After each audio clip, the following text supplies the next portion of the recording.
खबरें तो मुझे 1 साल से आ रही थी कि प्लान क्या बना हुआ है,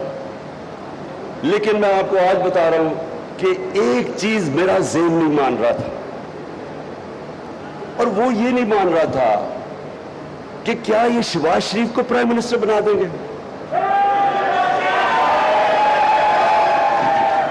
क्या आसिफ जरदारी फिर से इख्तिदार में आ जाएगा। यानी ये मैं इसलिए आपको कह रहा हूं, देखिए जो भी पाकिस्तान का सोचता है, जिसके 12 अरबों डॉलर नहीं पड़े हुए हैं, जिसका जीना मरना इस मुल्क में है, तो वो ये सारे ये सवाल पूछेंगे कि वो जो 30 साल से 2 खानदान इस मुल्क के ऊपर मुसल्लत है, मैं नहीं कह रहा कि इन्होंने ये कितने करप्ट हैं, आप इनके बाहर कितने अखबारों के अंदर इनके ऊपर आर्टिकल्स आए हुए हैं इनकी करप्शन के ऊपर, इंटरनेशनल मैं बात कर रहा हूं, बीबीसी की डॉक्यूमेंट्रीज आई हुई हैं इनकी करप्शन पे, हमने तो नहीं निकाली। करप्शन के केसेस इनके ऊपर इतने हैं कि आपको समझ नहीं आती किस केस के ऊपर बात करें। जो NRO 1 लिया इन्होंने, जो जनरल मुशर्रफ ने इतना बड़ा जुल्म किया इस मुल्क के ऊपर, मैंने सबसे ज्यादा शोर मचाया उसके ऊपर कि वो सरे महल जो आसिफ जरदारी बार बार कहता था कि हमारा नहीं है, और ये इन्होंने कंटेस्ट भी केस नहीं किया जब पाकिस्तानी गवर्नमेंट ने इंग्लैंड में केस किया, वो बेच गया, उसके पैसे पाकिस्तान को आने थे, $60 मिलियन पड़े हुए थे स्विट्जरलैंड में, वो पूरा केस मैच्योर हो गया था, वो पैसे पाकिस्तान को आने थे, NRO दे के वो माफ कर दिया, वो जो पाकिस्तान को वो इन्होंने वो भी हजम कर लिया। नवाज शरीफ का इतना ओपन एंड शट केस है हुदैबा पेपर मिल का, जिसमें इसहाक डार की कन्फेशनल स्टेटमेंट है, बैंक अकाउंट्स हैं कि कोई काजी फैमिली लंदन में बैठी उधर पैसा, ये सारी चीजें तो प्रूवन थी। वो NRO 1 दिया गया, वो सारी माफ की गई। 10 साल की करप्शन उन्होंने की, इनके दौर के सारे केसेस हैं 95%, हमारे तो दौर के केसेस ही नहीं है, हमारा तो सिर्फ एक TT का केस है शहबाज शरीफ का, और एक जो मकसूद चपरासी वाला केस है FIA का, बाकी तो सारे पुराने केसेस हैं। तो वो केसेस जो हमें 3.5 साल कह रहे थे, और ये इसहाक डार इनके दौर में भागा, नवाज शरीफ के बेटे इनके दौर में भागे, ये दामाद शहबाज शरीफ का इसके दौर में भागा है, तो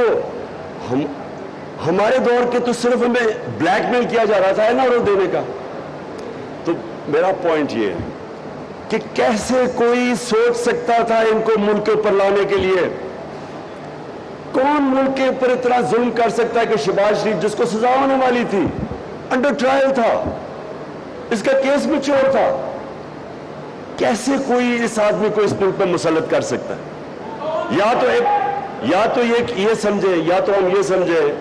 कि वो शायद वो ये समझ रहे थे कि इतना बड़ा जीनियस है ये, कि ये इतना बड़ा सुबह 7 बजे उठ के ऑफिस पहुंच जाता है, ये इतना जबरदस्त काम करेगा कि मुल्क उठा लेगा।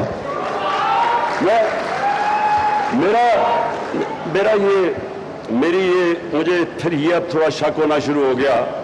कि वो जो 50 अरब रुपया शहबाज शरीफ ने इश्तिहारों पे खर्च किया था, जो सारी डेवलपमेंट इश्तिहारों में थी, वो शायद उससे समझ गए वो इश्तिहार में इतनी डेवलपमेंट थी, शायद वो इस गलत फहमी में थे कि ये एकदम मुल्क टर्न अराउंड कर देगा। लेकिन क्वेश्चन अब ये है, कौन इसकी जिम्मेदारी उठाएगा कि रजीम चेंज के बाद, जिधर अब पाकिस्तान इकोनॉमिक सर्वे के अंदर सारी फिगर्स दी हुई हैं, आप वो पढ़ लें तो उसमें सारी आपकी फिगर्स हैं, जो इस गवर्नमेंट की इकोनॉमिक सर्वे है उसमें एक एक फिगर दी हुई है। पाकिस्तान सारे टारगेट से हमने ज्यादा अचीव किया, पाकिस्तान की तारीख में सबसे ज्यादा टैक्स कलेक्शन हुई है, रिमिटेंसेस हुई है, ओवरसीज पाकिस्तानीज ने सबसे ज्यादा पैसा भेजा है। हमारी जो असल में मुल्क तब तरक्की करता है जब उसकी एक्सपोर्ट्स ऊपर जाती है। नून लीग के 5 साल में तो एक्सपोर्ट्स शायद ही ऊपर हिली नहीं, वहां से वहीं की वहीं फंसी हुई थी, हमारी रिकॉर्ड एक्सपोर्ट्स थी। और जो फिर से मैं कह रहा हूं ज़राअत जो तरक्की की, तो जब एक मुल्क उधर जा रहा था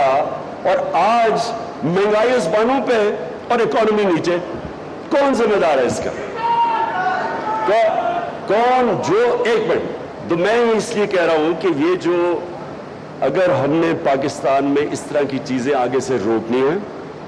یہ بڑا ضروری ہے. پریزیڈنٹ آف پاکستان نے سپریم کورٹ کو لکھا ہوا ہے کہ انویسٹیگیٹ کرے, وہ سائفر بھی بھیجا ہوا ہے کہ اس کے اوپر انویسٹیگیٹ تو کرے, اوپن انکوائری کرے اس کے اوپر, تاکہ آگے سے یہ چیزیں نہ ہوں, تاکہ ملک کم از کم ہمیں پتہ تو چلے کہ کون ذمہ دار ہے.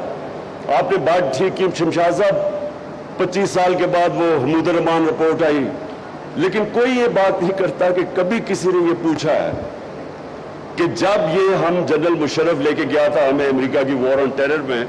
اور وہ خود اپنی کتاب میں لکھتا ہے کہ وہ آرمیٹیج, رچرڈ آرمیٹیج کا تھریٹ آئی, دھمکی کہ ہم will bomb you to stone age,